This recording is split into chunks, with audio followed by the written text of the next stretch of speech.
Here we go again mga syurikat, panibagong adlaw na puta tuang sugapaon karon. For today's video na ako diri karon sa Sugbo Macchiato diri sa tibong ko. Kay naay makipag-meet up ka syurikat nga solid follower. Ug naapo daw siya ihatag sa kuha nga address. Itago na lang nato siya sa pangalang Roseanne. Ug mauniyahang gi-PM sa kuha. Hello syurikat, maayong udto, kano sa ka available? Ihatag na ko ang address sa imuha. Ahata meet up ug mauniyang giingon. Sugbo Macchiato ta ug ma-meet up syurikat. Pag costume ha, pwede sad ka mag-vlog. Automatic na ba sa mga solid follower gani abantehan gyud ang syurikat? Simple naman. Simple ba?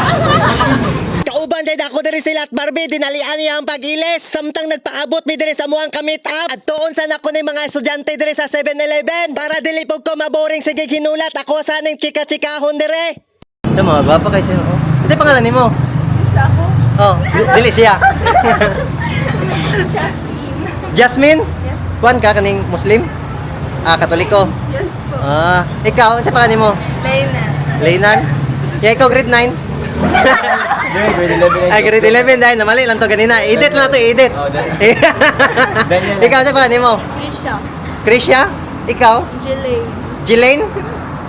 Jilane, pila edad mo, Jilane? Doon, nalibog siya. Wala siya ka pala edad. Nakalimot. Dala yung bird sunod ha. Ikaw, ano sa pangalan mo? Vince po. Grade 11, pag ka. Abi daw, classmate mo ni grade 9. Okay na, mapos. Okay na. 1, 2, 3. So tell me where do I start?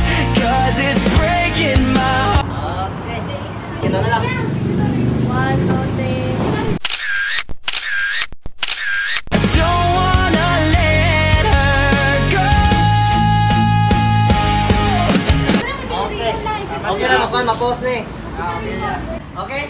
1, 2, 3. Maybe my love will come back someday. Okay. Og diri mga syurikat nilikramo na sila at Barbie. Duot daw kayang likod pero sa atubangan ni Gonet. Goot kayo akong likod. What? Goot kayo akong likod yun. Tiyawa mo. Og diri sa wakas naabot na gyud ako ang solid follower nga ako ang ka-meet up. 1, 2, 3. Only heaven knows. Makulong tayo, madam. Kaya pati mumuta. Maybe our hearts will find their way. Hindi lang. Napicture na sa tila no. Ang Sugbo Macchiato mga kasyurikat, kung wala mo katuod, nara na diri sa tibong ko. Doon ra na siya sa 7-Eleven, along highway lang. Maliban sa mga milk tea, iced tea mga kasyurikat, naapot sila pizza time, french fries, shumai og fried lumpia Shanghai. Lami mo kaon dire mag-relax, kauban ang barkada kay init kay ang panahon. Og unsa pa inyong ginahulat, adto na sa Sugbo Macchiato.